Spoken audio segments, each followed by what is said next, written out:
Samajwadi party के गुंडे mafia मिलकर के इस प्रदेश को और सरकार को चलाने का काम कर रहे हैं। इस प्रदेश के मुख्यमंत्री अखिलेश यादव जी जब बने थे, इस प्रदेश की जनता को बड़ी खुशी हुई थी कि एक नौजवान इस प्रदेश का मुख्यमंत्री बना। बड़ा खुशी की बात। लेकिन 4.5 साल बीत गए। जिनको कहा जाता है धरती पुत्र मुलायम सिंह जी, कहा जाता है किसानों के बेटे। अरे हम चंदौली जनपद की नहीं, पूरे प्रदेश की बात बताना चाहते हैं। क्या किसानों का मुआवजा आज तक मिला? क्या नहीं मिला। जिनको कहा जाता है किसान के बेटे, और उनको पूरे प्रदेश के किसानों के बीच चिंता नहीं। कहते लैपटॉप बांटने का काम अखिलेश यादव जी ने किया। उनको लगा कि हम प्रदेश के नौजवानों को लैपटॉप बांट देंगे तो प्रदेश की बेरोजगारी खत्म हो जाएगी। 1 साल उन्होंने लैपटॉप भी बांटा, लेकिन उसके बाद लैपटॉप भी नहीं बांटा। प्रदेश के नौजवानों की बेरोजगारी खत्म हो गई क्या प्रदेश से? हमको लगता है कि उनको लगता है कि उनका काम हो गया, बाकी प्रदेश के नौजवानों का विकास हो चाहे न हो, उसमें कोई मतलब नहीं है। चाहे व्यापारियों की बात कर ले, हम इसी जनपद की बात करना चाहते हैं। अभी एक सब्जी व्यवसायी की गोली मारी गई मगरसराय में, एक पासवान की। क्या है? दिन दहाड़े गोली मारी जाती है और प्रशासन पूरा चुप रहता है। हमारे बलुआ थाना अंतर्गत रमौली में अभी कुछ ही दिन पहले की घटना हुई। गुलाम सोनकर को गोली मार के गोली मारी गई और कोशिश की गई। वह हॉस्पिटल में उस विषय का पर्दाफाश हुआ क्या? अरे पर्दाफाश कैसे होगा? इसमें तो सभी समाजवादी पार्टी के विधायक, मंत्री, पूर्व सांसद, पूर्व विधायक, उनके कार्यकर्ता लिप्त हैं। तो इसका पर्दाफाश आप कैसे करेंगे? आप करने वाले नहीं। ये समाजवादी पार्टी की सरकार है। हम तो समझते हैं कि जब इसके पहले मुलायम सिंह जी की सरकार थी, उसमें नेताओं की हत्या हुआ करते थे। तमाम नेताओं की हत्या समाजवादी पार्टी की सरकार में इससे पहले मुलायम सिंह यादव जी जब मुख्यमंत्री थे हुआ करती थी। अखिलेश यादव जी ने कुछ अंतर कर दिया। अखिलेश यादव जी की सरकार में अब जो सरकारी विभाग के अधिकारी हैं, उनकी हत्या हो रही है। एसपी की हत्या हुई, इंस्पेक्टर की हत्या हुई, सीओ की हत्या होती है। ये अखिलेश यादव जी ने कुछ अंतर करने का काम किया। यह है आप बेटे की सरकार जब चल जाती है तो इस तरह का इस प्रदेश की परिस्थिति बनी हुई है। चाचा और भतीजा का भी इतिहास अभी आप लोगों ने कुछ दिन पहले पढ़ा होगा, टीवी में देखा हुआ, बहुत ड्रामा हुआ।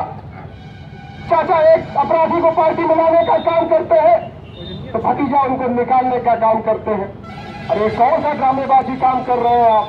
जनता आपके इस ड्रामेबाजी को समझ चुकी है और 2017 आने दीजिए, आपको पता चलेगा। पहले 1 नंबर पे थे, अब कौन सा आपका नंबर होगा कोई पता नहीं पाएगा। ये समाजवादी पार्टी का आने वाला समय हो रहा है। हमारे पार्टी के लोगों ने एक नारा लगाया है और एक नारा निकाला है कि जिस गाड़ी में कैसे है, जिस गाड़ी में सपा का झंडा, उसमें बैठो समझो उसमें बैठा गुंडा।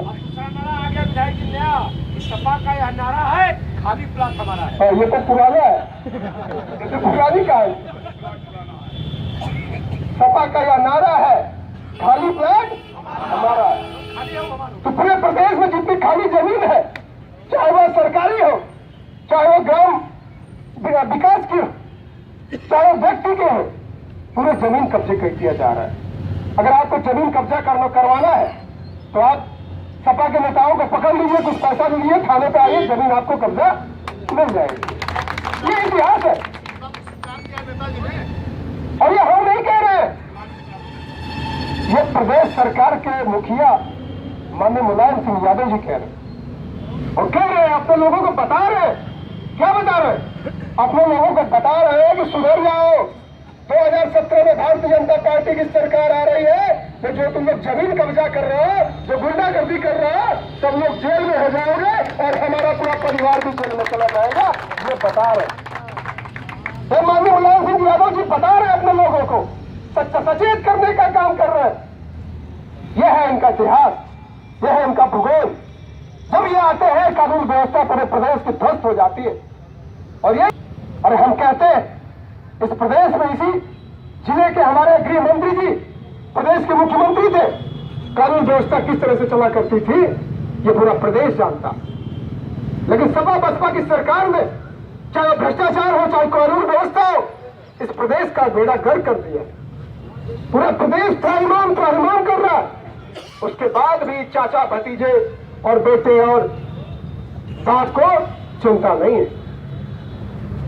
हम कहना चाहते हैं समाजवादी पार्टी के गुंडों को, अब आपका समय खत्म होने वाला है और आप चेत जाओ, नहीं 2017 में भारतीय जनता पार्टी की सरकार बनेगी और सबको उठा करके जेल में डालने का काम किया जाएगा। ये आप लोग समझने का काम करें। गुंडागर्दी आपकी चलने वाली नहीं है।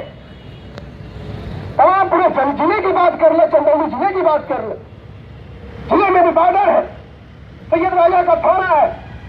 हम समझते हैं यहाँ की पोस्टिंग जिले की एसपी नहीं किया करते होंगे। यहाँ की पोस्टिंग चाहे अखिलेश यादव जी करते होंगे, चाहे मुलायम सिंह यादव जी करते होंगे, चाहे सुपाल चाचा जी करते होंगे। ये यहाँ की स्थिति है, परिस्थिति। अभी सुपाल जी आए थे और उन्हें इस जिले को गोद में लेने का काम किया था और जिले का विकास क्या हुआ? लगभग 1 साल हो गए। विकास यही हो रहा है कि हम समझते हैं 10 दिनों में हत्याएं बढ़ गई, लूट बढ़ गई। लेकिन प्रदेश की इस जिले की एसपी को, डीएम को कोई चिंता नहीं। इन लोगों को कोई मतलब नहीं है, सिर्फ फर्जी मुकदमे लिखवाने का काम करते हैं। क्योंकि समाजवादी पार्टी के नेताओं का आदेश है कि जितने भी पार्टी के लोग हो सबके ऊपर मुकदमे लिखने का काम करो। इस सरकार ने एक जिम्मेदारी यहाँ के जिले प्रशासन को दे दिया है कि जितना फर्जी मुकदमे लिख सकते हो लिखने का काम करो। आप लोगों को याद होगा कि पंचायत के चुनाव में हमारी पत्नी के ऊपर मुकदमा हुआ, पंचायत चुनाव में हमारे छोटे भाई के ऊपर मुकदमा हुआ, अभी कुछ दिन पहले हमारे ऊपर भी मुकदमा हुआ। अरे आप फर्जी मुकदमे जितना भी करना चाहते हो कर लो, कोई फर्क पड़ने वाला हमारे ऊपर नहीं है। जनता की लड़ाई लड़ना हम जानते, और जनता की लड़ाई लड़ने के लिए अगर मुझे खून का एक दूध भी देना पड़ेगा तो जनता के लिए हमें सब तैयार रहने का काम और करने का काम करेंगे। कभी गुंडागर्दी करने का काम नहीं किया। हम समझते हैं कि 2017 में अब समय बहुत कम है, 5-6 महीने है, एक आध 2-3 महीने में चुनाव की घोषणा हो जाएगी। और प्रशासन को भी लगता है कि अब सरकार आने वाली है। अगर आप चेतेंगे नहीं तो आपकी जगह भी कहां होगी आपको पता है। कुछ अच्छे लोग होते हैं जो अच्छा काम करते हैं। हमारे गृह मंत्री जी मुख्यमंत्री थे और डीपी सिंह है इंस्पेक्टर थे, थाने पे एसओ थे, उनको सैयद राजा भेजा गया था। और हमारे मुख्यमंत्री जी का निर्देश था कि गौवंश जो हत्या होती है, गायों की जो हत्या होती है उसको बंद किया जाए। और डीपी सिंह जी जब आए गोवंश की पूरी हत्या, तो समाजवादी पार्टी के गुंडों से हम करने वाले नहीं है। इस प्रदेश, इस जिले में भी हम समझते हैं 3-4, 3.5 मुख्यमंत्री होंगे, इस जिले को भी चलाने का काम करते हैं। भाई अनिल सिंह जी पर कह रहे थे कि कोई बौरी है तो कोई कैलावर है तो कोई माधोपुर है, उनका तो कोई अता पता नहीं है, वो किस नंबर में है, आधा में है कि पौना में है, समझ में नहीं आता। ढालू में ये इतिहास है इस जिले का। लेकिन कष्ट तब होता है इसी रास्ते पर तमाम गाड़ियां चलती है, उससे पैसे वसूले जाते। अरे आपको सरकार ने नौकरी दी है, आपने कसम खाई है कि हम समाज की रक्षा करेंगे, हम समाज को सुरक्षा देने का काम करेंगे। लेकिन आप क्या कर रहे हैं बड़े दुख के बाद? और समाजवादी पार्टी के गुंडों के इशारे पे काम करने का काम कर रहे हैं, तो चलने वाला नहीं है। 2017 आने दीजिए, जो इस तरह के सोच के लोग होंगे उनकी जगह उनके हिसाब से उनको जहां भी जरूरत होगी उनको खोला जाएगा, तो चलने वाला नहीं है। ये चलेगी जो स्थिति है। इसलिए मैं सभी लोगों को बहुत बहुत धन्यवाद देता हूं, अपने बारे में विराम करता हूं। जय हिंद, जय